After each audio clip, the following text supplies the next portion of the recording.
In this culture, the rivers, we have not seen them as just water bodies. We have seen them as life-giving gods or goddesses.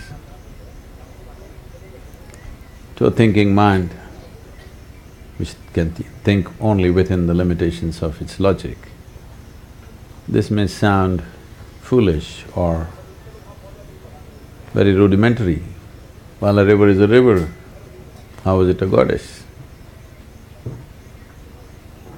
Such a person, if you lock him up in the room without giving water for 3 days, then if you show him a glass of water, he will bow down to that glass of water, not to the river, just a glass of water. Because what we call as water, what we call as air, what we call as food, what we call as the earth that we walk upon, these are not commodities, these are life-making material. In this culture, we never worshipped unknown gods somewhere. There's never been a god up there in India. All the gods that we worship are people who walked this geography at some time. Not somebody who lived in heaven, somebody who walked this land. Whether you take Shiva or Rama, Krishna, whatever, they all walked this land, went through trials and tribulations that every human being goes through and much more. Only thing about them is, no matter what kind of situations happen about them or around them, no matter what kind of challenges life threw at them, they did not deviate from their inner nature. They did not succeed many times. They did not miraculously achieve some great result. They failed actually in their lives. But they did not deviate from the nature of how a human being should be within himself. What was happening outside, whatever turmoils happened, what you call as Mahabharata is one great turmoil from beginning to end, all kinds of things, ending in a terrible, disastrous war.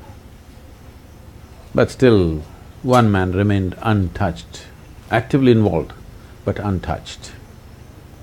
So it is for that we worship them, not because of their success, not because of some miraculous powers, not because they landed from heaven. They all were normal births for their mothers.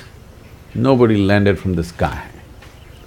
And they walked this land like all of us, went through everything that all of us go through and much more. But still we worship them because they remain untouched. In many ways, a river represents that it doesn't matter what kind of people touch it, because of its nature of flowing, it remains pure and always there. So we never saw rivers as water bodies, we never saw rivers as just geographical happenings. We always saw them as life-making fundamentals for our life, because over 72% of our body itself is water.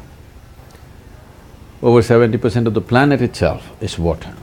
If we are looking for life, we look for a drop of water first.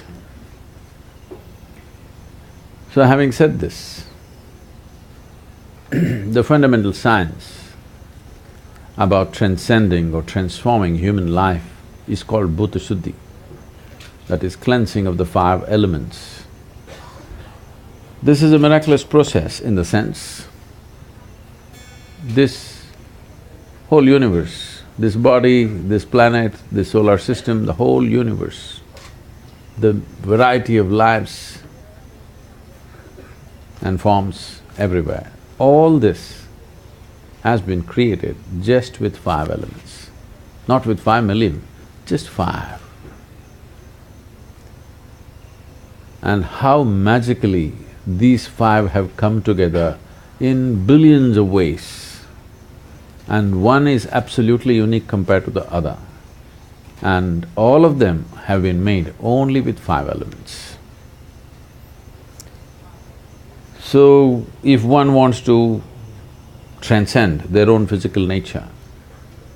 The most fundamental and the most effective way of doing this is going through the process of Bhuta Shuddhi. The whole yogic science is an evolution out of Bhuta Shuddhi process, that is, doing things with your elements.